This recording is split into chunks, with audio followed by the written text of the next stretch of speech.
welcome back, where we're going to be talking about the latest BiSH song, because this is one that really gives you quite a lot to think about. Now, on its core, this is a song which is, well, it's a nicely strummed along acoustic ballad. It's very simple. Yeah, the chair is still squeaking. Apologies. It's a very simple song in its core, and yet this is one of the songs that I have enjoyed most by BiSH of recent. Now, I'm not always the biggest sucker for ballads, and I wouldn't say there's anything particularly complex musically going on here. So just to be clear, I'm not claiming this is some genius level written song, but it does do something that I think was important for BiSH, and that really only BiSH could do in this particular space. Now, BiSH themselves are a group who we've talked about for many a year on this channel. Since we started the original channel back in 2019, we've gone through everything from their sort of EDM songs, the crazy emotional songs, the fun songs, the songs that were poppy, the songs that were hard. They've been really purveyors of every single genre of music you could expect, and I've enjoyed that a lot. In fact, the only time I've ever been critical is when I felt they lent too much on that Kentacore sound, which occasionally does prevent them from being too creative when they go back to doing too many singles in that style. However, they blew me away by releasing some songs that, like Pure, which just went completely against that, just as I was starting to say, please don't do too many of these Kentacore songs leading up to your final year. So clearly they have got the potential to do really out there crazy things, and that's what I love about them. That's the core. What is so enjoyable about BiSH is that not only do the singers all have such different voices that every time one of them comes into the track, they can give it really their own sound. There's 6 very different styles of singing that can be put into all these songs. It's also the fact that when you press play at the beginning of any of their songs, you virtually never know what you're going to get. It could be literally anything. If you look at the variation in songs they've released simply between this and Pure, you've got 2 entirely different songs right there and a myriad in between. So why, oh why, is this simple acoustic song one that has resonated with me? Especially considering on first listen, I thought it was okay, but over time I've enjoyed it more and more. Well, simply put, this gains a few little qualities that I think they needed as they go through all these various styles and they try to give us new and interesting things.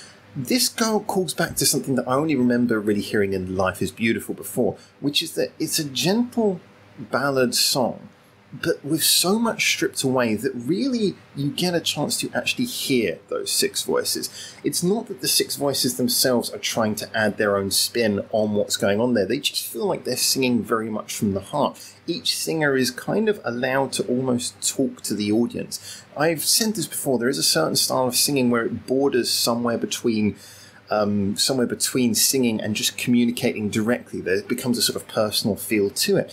And the video kind of helps with that. You do really feel like each member is just directly doing their piece. Like they weren't given too much for a remit. They were just said, it was just told to them, hey, look, here's some lyrics, sing them with your own personality. Now, obviously, I know it's a little bit more complicated than that in reality, but that's the way it comes across. And that personal touch, that very low complication, very simple, not too much production, not too much really going on style, allows this to be one of their most personal feeling songs. This is not to say they don't have emotional and deep songs, but I think, like with Life is Beautiful, which incidentally has a very similar setup in the video with them all sitting in that formation, the 6 of them again, I just got the feeling this was a callback to that.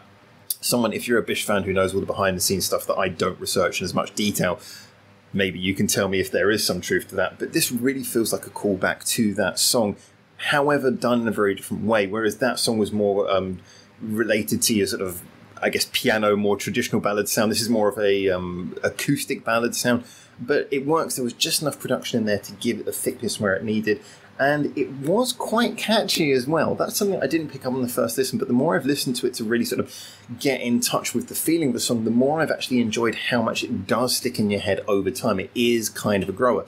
The video does go into bizarre territory occasionally.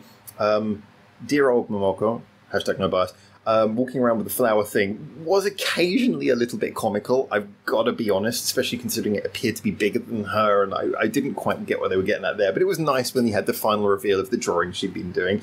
Also, I did like the scenes of holding the umbrella, and there's just, when it zooms out, it's just a puddle of water around her. I was like, okay, it's not so much a rainy day, it's just someone's pointed a hose at you and you didn't get out of the way. And you know, the weird thing of standing in front of the red canvas for Aina, where I was like, okay, and then just like some little photo shoot bits came in. I was like, Aina, we know you've got celebrity quality. Do you have to turn everything into a photo shoot? Still, you know, I couldn't help but feel that the video did nonetheless seem to be playing a little bit maybe on their personal characters, but on giving them each an individual sort of scene by which they could communicate directly with the audience. And again, keeping it simple, where there was very rarely more than one member on screen at any time, so you really felt there was a sort of personal message going on. I thought it was just a nice shifting gear, enjoyable and catchy enough. They're both catchy enough and kind of unique enough in its sound, at least amongst their increasingly high production. So even the punk songs are produced to be very punk.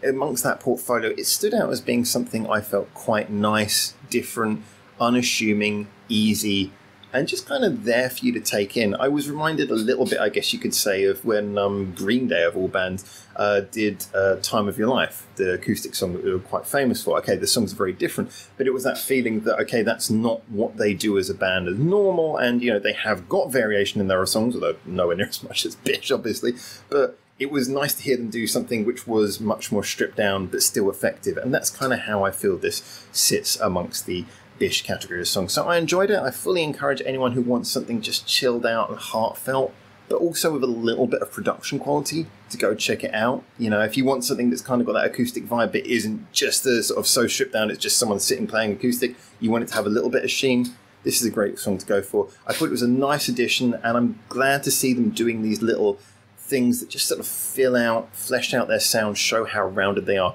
as they come up to closing down shop. But anyway, those are my opinions. As always, get into the comments to tell me what you think, and until I see you hopefully very soon for the next one of these, for now, ciao ciao.